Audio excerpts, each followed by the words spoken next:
Hello friends, कैसे हो आप सब। आई होप आप सब अच्छे होंगे और अच्छे से अपनी स्टडीज़ पर फोकस कर रहे होंगे। आपका जो गोल है उसे पाने की कोशिश कर रहे होंगे। मेक योर लाइफ इजी में आप सबका स्वागत है। तो शुरू करते हैं आज की वीडियो। आज की वीडियो में हम बात करेंगे कि समय हमारे लिए कीमती क्यों है। एक स्टूडेंट लाइफ में या एक कॉम्पिटिटिव एग्ज़ाम की तैयारी करने वाले एस्पिरेंट्स की लाइफ में समय की कीमत क्या होती है। देखिए, घड़ी जो है 24 घंटे चल रही है, वो एक सेकंड के लिए भी बंद नहीं होती है। अगर हम अपने गोल पर फोकस नहीं करते हैं, अपना टाइम दूसरे कामों में व्यस्त रहते हैं जो हमारे लिए ज़रूरी नहीं है, अननेसेसरी टाइम की वेस्टेज करते हो आप, तो ये गलत बात है। एक एक मिनट एक कॉम्पिटिटिव एग्ज़ाम की तैयारी करने वाले एस्पिरेंट्स के लिए इम्पॉर्टेंट होता है। तो जो नेसेसरी नहीं है काम, उसमें बिल्कुल भी अपना समय व्यर्थ मत करिए, क्योंकि सबसे ज़्यादा इम्पोर्टेंस है समय को महत्व देना। अपना शेड्यूल बनाइए, टाइम गोल निश्चित कीजिए कि मुझे इतने घंटे पढ़ना ही पढ़ना है एक दिन में। अपने स्टडी आवर्स को निश्चित कीजिए। अगर आप हाउसवाइफ हैं तो प्लीज़ ज़रूर आप अपने स्टडी आवर्स को एक फ़िक्स करिए। इतने घंटे निकालने ही निकालने हैं, उससे एक्स्ट्रा निकल जाएँ तो अच्छी बात है। जब तक आप फ़िक्स नहीं करेंगी तो आप 10 मिनट, 5 मिनट, 15 मिनट, 20 मिनट ऐसे-ऐसे करके पढ़ती रहेंगी, तो उसका आउटपुट बहुत कम निकलता है। हम लेडीज़ की लाइफ में क्या प्रॉब्लम होती है, हमने अपने दिन को प्लान कर लिया इस हिसाब से, पर ज़रूरी नहीं है कि हमारा जो दिन हमने प्लान किया है उसी के हिसाब से, आपके प्लान के हिसाब से आपका दिन चले। पर हाँ, एक बात मैं कहूँगी, अगर आपने प्लान किया है अपना डे और उस हिसाब से आपका दिन व्यतीत नहीं हो रहा है, आपको टाइम नहीं मिल पा रहा है, तो आप पैनिक मत होइए।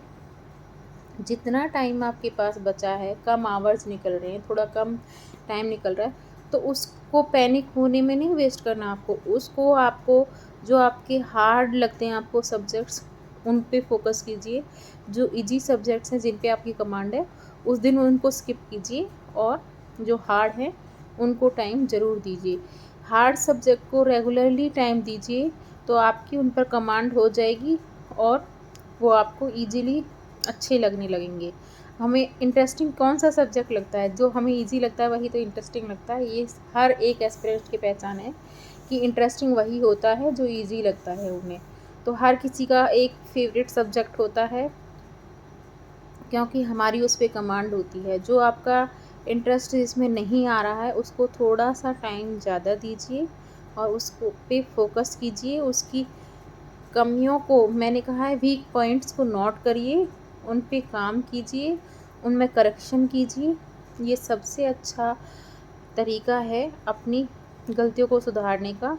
जो गलतियाँ हमने पहले की थी, जब आप टेस्ट दे रहे हो ना, टेस्ट कर रहे हो, तो टेस्ट करते वक़्त आप अपने टेस्ट को एनालाइज़ ज़रूर कीजिए, उसको क्रॉस चेक ज़रूर कीजिए और गलतियाँ जो हैं उनको अंडरलाइन कीजिए, उनको लिखिए कि ये गलती मैंने इस टेस्ट में की है, तो मुझे इस टॉपिक पे ज़्यादा फ़ोकस करना है, इस टॉपिक को ज़्यादा टाइम देना है, अच्छे से इसके डाउट्स क्लियर करने हैं। सबसे इम्पोर्टेंट है आप अपना कॉन्सेप्ट क्लियर कीजिए। जब तक आपका कॉन्सेप्ट क्लियर नहीं होगा तब तक आपकी किसी टॉपिक पे कमांड आ ही नहीं सकती। तो अपना कॉन्सेप्ट क्लियर कीजिए और टेस्ट, बीच-बीच में टेस्ट सीरीज़ को फॉलो ज़रूर करते रहिए। वीक में कम से कम 2 टेस्ट तो आपको देने ही चाहिए, अगर आपका एग्ज़ाम पास नहीं है। अगर एग्ज़ाम पास है तो डेली नहीं तो एक दिन छोड़ के एक दिन स्किप करके टेस्ट को ज़रूर दीजिए। इससे क्या है, आपका कॉन्फिडेंस बढ़ेगा, स्पीड बढ़ेगी, आपकी जो मिस्टेक्स का आप कर रहे हो वो कम होंगी और आपकी स्पीड तो इन्हेंस होगी, साथ में आपका जो कॉन्फिडेंस लेवल है वो अप होगा और आप में आपको पता चलेगा कि मेरी ये गलतियां हैं, तो ये टॉपिक मेरे क्लियर नहीं है, इस टॉपिक पे मुझे कमांड करनी है, तो आपको उसको कवर करने का टाइम मिल जाएगा। तो इस तरह अपने आप को, सबसे ज़्यादा इम्पोर्टेंट है गर्मी में हाइड्रेट रखिए, लिक्विड ज़रूर लीजिए, बीच बीच में पानी पीते रहिए और गर्मी से बचाव करते हुए ये मत सोचिए कि गर्मी बहुत ज़्यादा है तो मुझे पढ़ना नहीं है। एक्सक्यूज़ मत बनाना गर्मी का। आप हमें पढ़ना ही है, चाहे गर्मी है, सर्दी है, बारिश है, कुछ भी है। समय हमारे लिए रुक नहीं रहा है, वो रेत की तरह हाथ से फिसला जा रहा है, तो हमें भी रुकना नहीं है। और कब तक नहीं रुकना है? जब तक हमारी ड्रीम जॉब या जब तक हमारा जो गोल है वो पूरा नहीं हो जाता है, तब तक हमें रुकना नहीं है। ऐसा नहीं है कि ड्रीम जॉब पाने के बाद आपको रुक जाना है। ग्रो आपको तभी भी करना है, पर जो हमारा गोल है उसको पाने के बाद रिलैक्स कीजिएगा। तो आप कंटिन्यू लगे रहिए और अपनी स्टडीज़ पर फोकस करते रहिए। Thank you.